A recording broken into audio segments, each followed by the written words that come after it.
The Other Side by Jacqueline Woodson.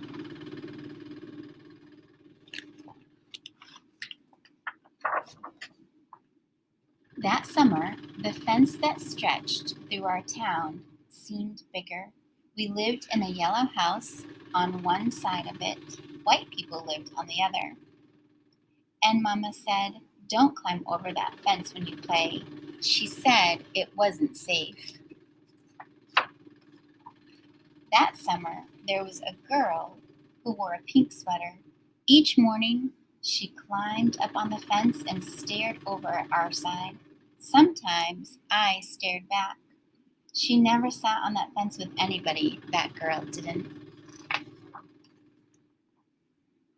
Once, when we were jumping rope, she asked if she could play, and my friend Sandra said no without even asking the rest of us.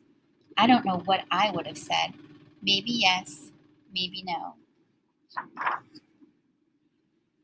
That summer, everyone and everything on the other side of the fence seemed far away.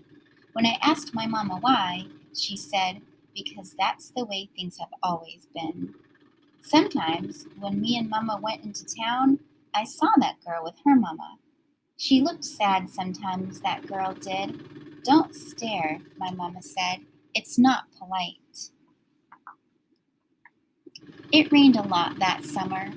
On rainy days, that girl sat on the fence in a raincoat. She let herself get all wet and acted like she didn't even care. Sometimes I saw her dancing around in puddles, splashing and laughing. Mama wouldn't let me go out in the rain. "That's why I bought you rainy day toys," my mama said. "You stay inside here where it's warm and safe and dry." But every time it rained, I looked for that girl, and I always found her somewhere near the fence. Someplace in the middle of the summer, the rain stopped. When I walked outside, the grass was damp and the sun was already high up in the sky. And I stood there with my hands up in the air. I felt brave that day. I felt free.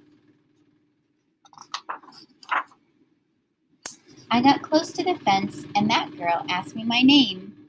"Clover," I said. "My name's Annie," she said. "Annie Paul.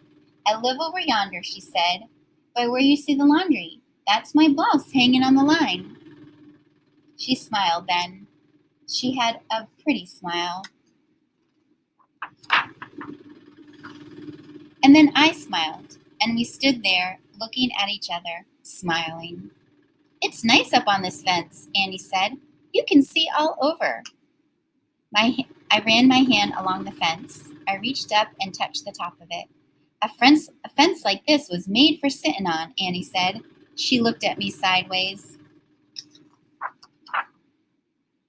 "My mama said I shouldn't go up on the other side," I said. "My mama says the same thing, but she never said nothing about sitting on it." "Neither did mine," I said.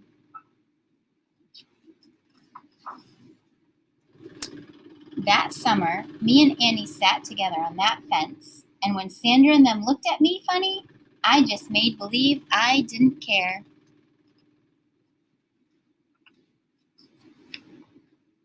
Some mornings, my mama watched us. I waited for her to tell me to get down from that fence before I break my neck or something, but she never did. "I see you made a new friend," she said one morning, and I nodded and Mama smiled. That summer, me and Annie sat on that fence and watched the whole wide world around us. One day, Sandra and them were jumping rope near the fence, and we asked if we could play. "I don't care," Sandra said. And when we jumped, Sandra and me were partners the way we used to be.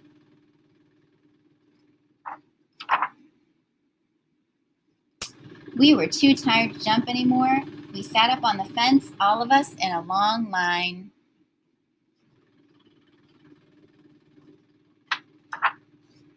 "Someday, somebody's going to come along and knock this old fence down," Annie said.